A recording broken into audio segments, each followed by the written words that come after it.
When you have some money in the pocket, when you have money, you are like somebody who has food in the house. Somebody who has money, somebody who has food. I can compare these two people to somebody who is mentally sick in his home. Yes, try to get me right. These two things, money, food, they speak for themselves. Even if somebody has not called them to talk or to say something, they speak for themselves. So it's like having somebody who is mentally sick. You'll just hear him from somewhere in the background singing, talking to himself, and people will know, I think there's a problem there. I think somebody has this and this. So when you have food, when you have money in your pocket, you don't need to announce to people. They'll get to know. So I want to show you 5 basic, easy to farm, very good food you can store for yourself and you survive the dry seasons. Like for me, I farm in the semi-arid areas of northern Uganda. Christina, the principal farmer, it's my name. I'm here always to bring you the cheapest, the easiest, quickest and best methods we can use and survive or have food on the table. So I want to show you 5 basic, very easy to farm, very good too. When you have them on the table, you'll have them, store them in your house, and you have food for some good time. No wasting time. Number 1 food that can really be stored and stay for long is honey.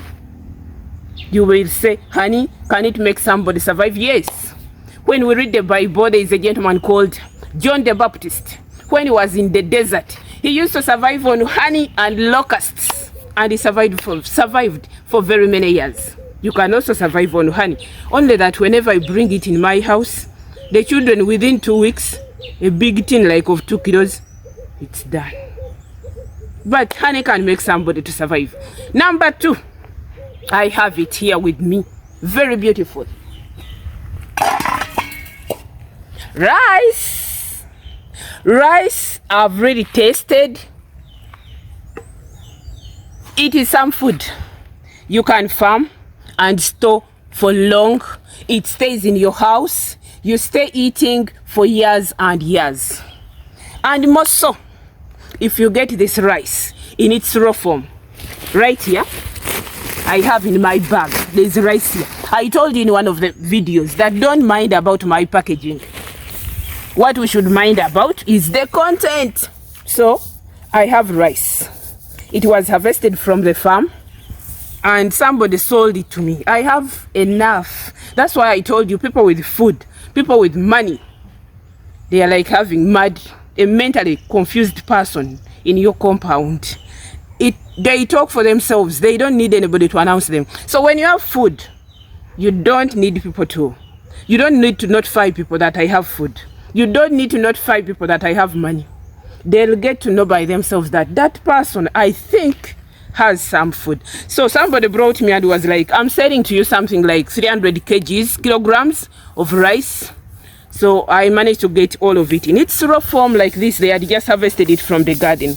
Then I was like, I think I can store this.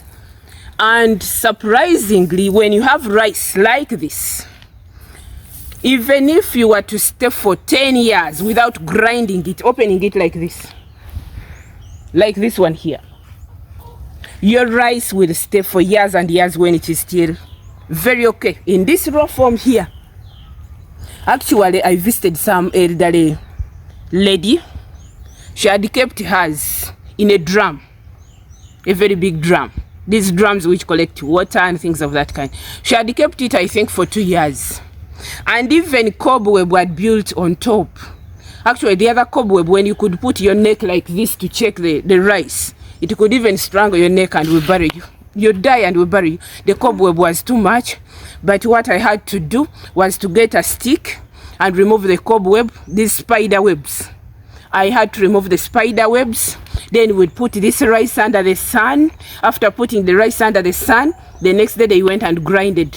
They were like, sincerely, Christine, thank you for visiting us. It's nice we met the principal farmer. She has helped us remove the spider webs and we grinded our food. We are now going to eat. Actually, I left them smiling because food was there. So when you have rice in this kind of form, it can stay for over 4 good years in the house. You'll just pick the quantity you want, go and grind, and you have food on the table. And in the dry seasons like these ones, when it is the dry season, you need to really store food because you won't have a lot to eat. Actually, the dose of food that we are going to give you, we call it the survival dose. We don't have to give you overdose, not too much of this food. We give you the survival dose.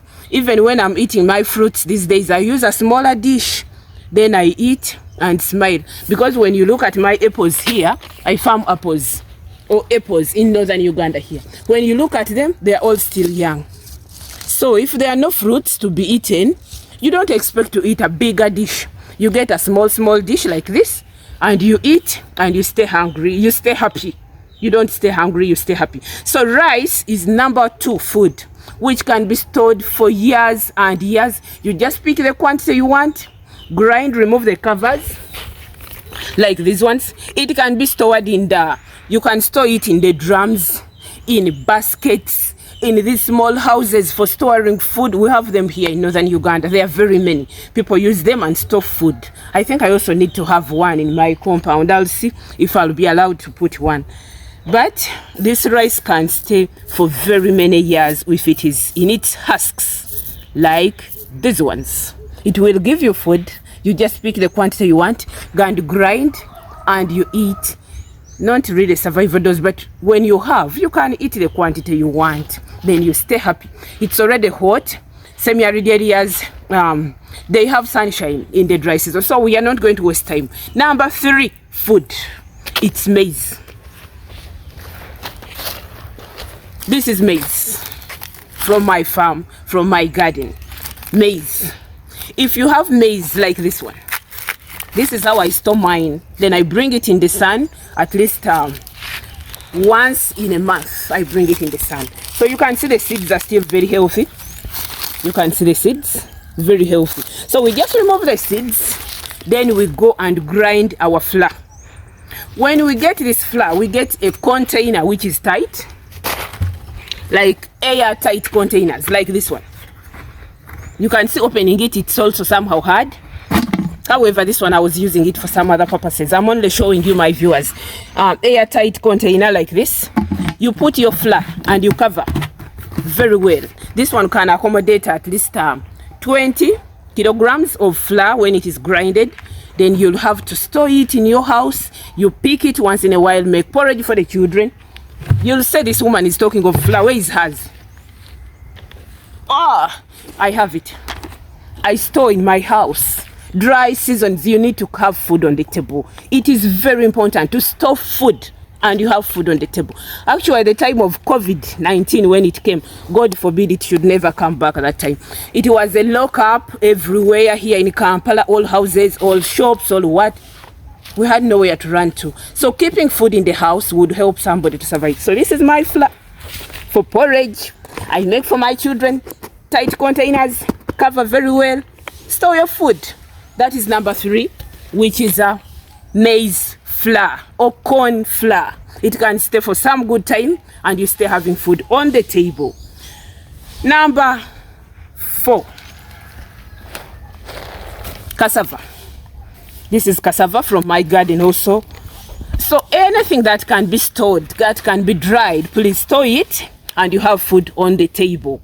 You'll be able to enjoy farming and enjoy food on the table. So we are here farming and we shall not get tired. This is number 4, cassava. We make the flour, we also store in the house. So the more you have a lot of these things, the higher chances you'll be having of getting a variety on your table. I've shown you that in the dry season like now, fruits are very few. But the little that you have can be supplemented on the food which is available and you stay eating. Number 5, they are the potatoes.